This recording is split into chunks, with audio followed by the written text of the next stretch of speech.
Wood Street, and you said you were gonna lay in water pipe They're doing that as now. well. No, as part of, it's good practice too, if you have older water services that tend to not copper, they're cast iron or something like that, Yep. there'll be a problem down the road. So you're better off before you do a major job like this, just to replace them all. Okay. Is there some thought or some rationale to support putting in the storage pipe that we may potentially get sore and we're digging up the roads too? No.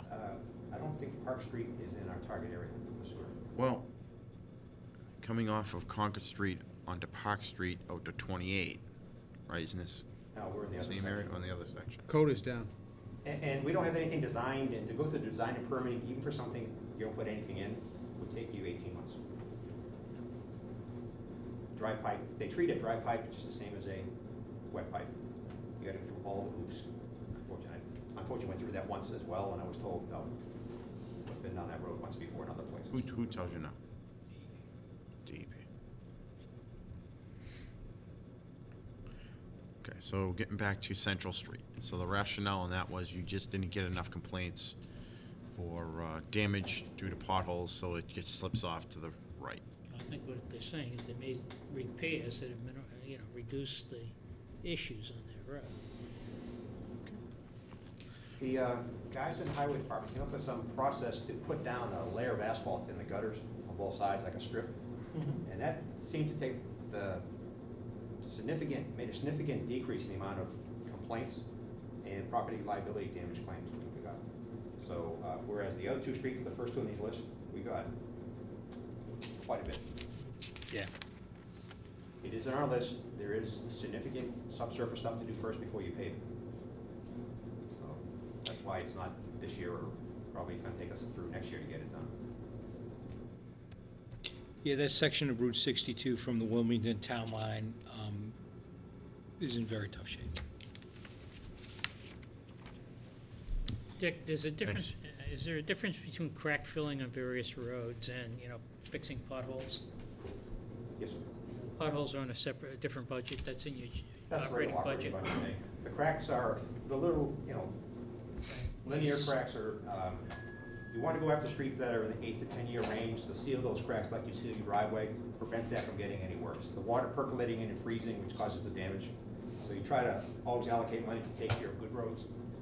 So you avoid taking care of roads like Park Street is shot. You got to rebuild them from the bottom up. So it's good preventive maintenance. Final element of the capital plan is a request by the school department.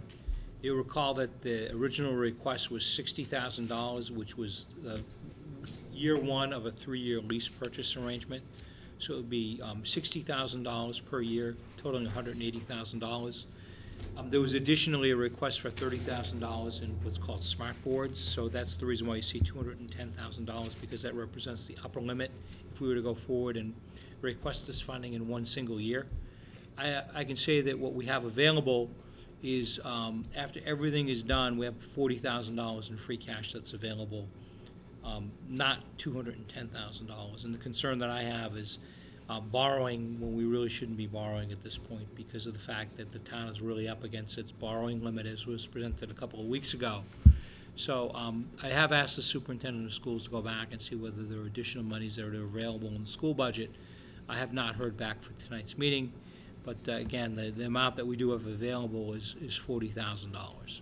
Let me understand this. The Ethel School boiler, $250,000, that's being proposed as bonding. That's right. And we can bond that over how many years? I don't know, sir. I knew you would ask me that question, though. Whatever the law allows us to do, we will do it for. It's whether it's a building renovation or energy conservation improvement, that's what the difference between the two would be. It was probably greater than 5 years, though, I would think. It sure would be. And the technology lease purchase, You can borrow for 5 years, no more than 5 years on technology. but they've been replenish these every 3 years, so I can't see borrowing for 5 years and come back 3 years from now wanting to run this program again. So we're back to the question of, would it be prudent to continue leasing at this point? I'm not interested in, I wish we didn't have to do the boiler too, increasing our debt until fall of 2014, when the debt service, finally takes a big jump down. A lot of that has got to do with the Eisenhower borrowing.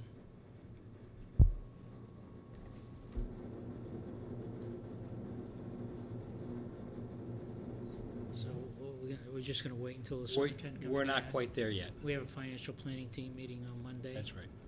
We're not quite there.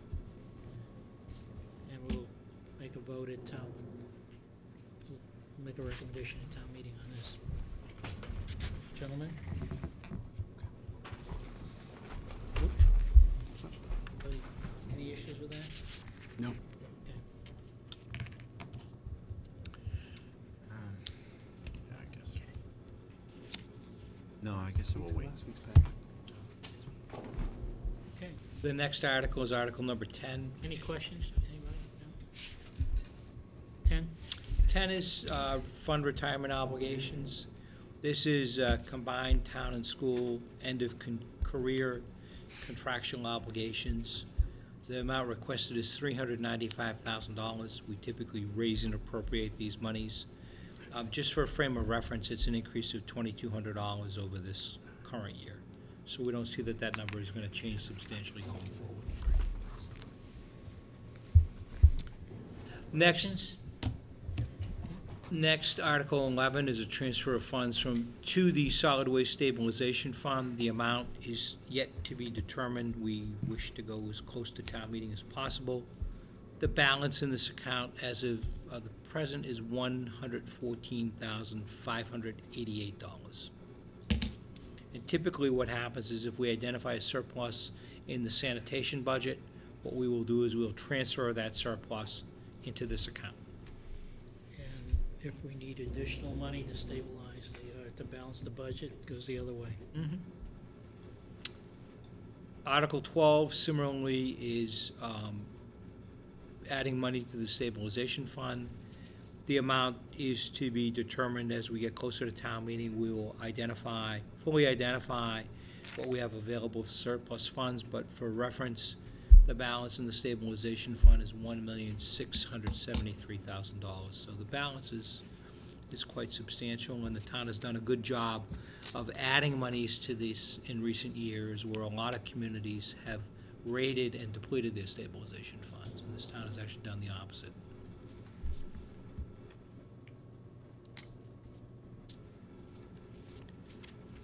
Article 13 is funding for additional energy conservation projects.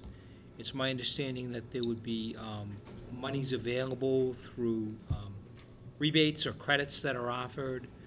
I don't have a list of specific projects going, I cannot speak to those at this time.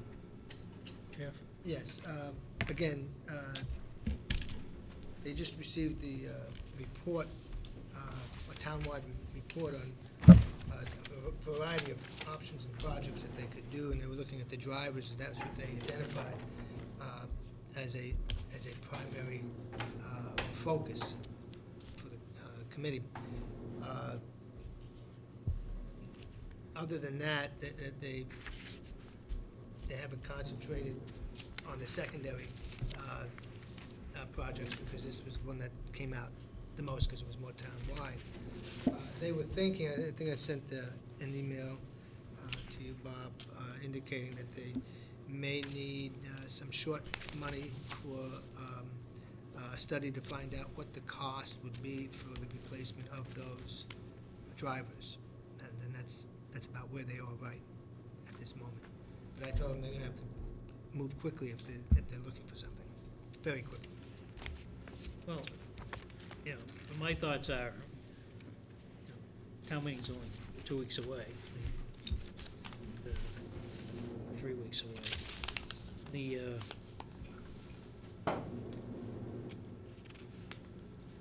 There isn't a plan and a source of revenue, I think we just pass over it and bring it forth at the October town meeting.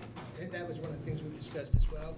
And but I think your suggestion of the committee doing a presentation, showing a report showing what they've accomplished in the past year and a half, 2 years. Yeah, they should do that. I think that would be, because if the town were to see that, they'd see the real benefits of this committee, of the Energy Study Committee. It's a very good committee. Article 14. Our emergency management director is here, and I'd like to, if you would allow, give Mr. Kouliopoulos an opportunity to speak on this issue.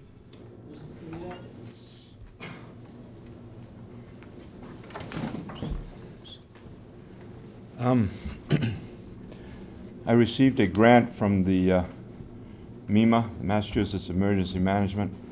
It's the amount of $4,000. It's a matching grant. Now, luckily, in the last year and a half, the town of North Reading received 2 reimbursements from FEMA and MEMA.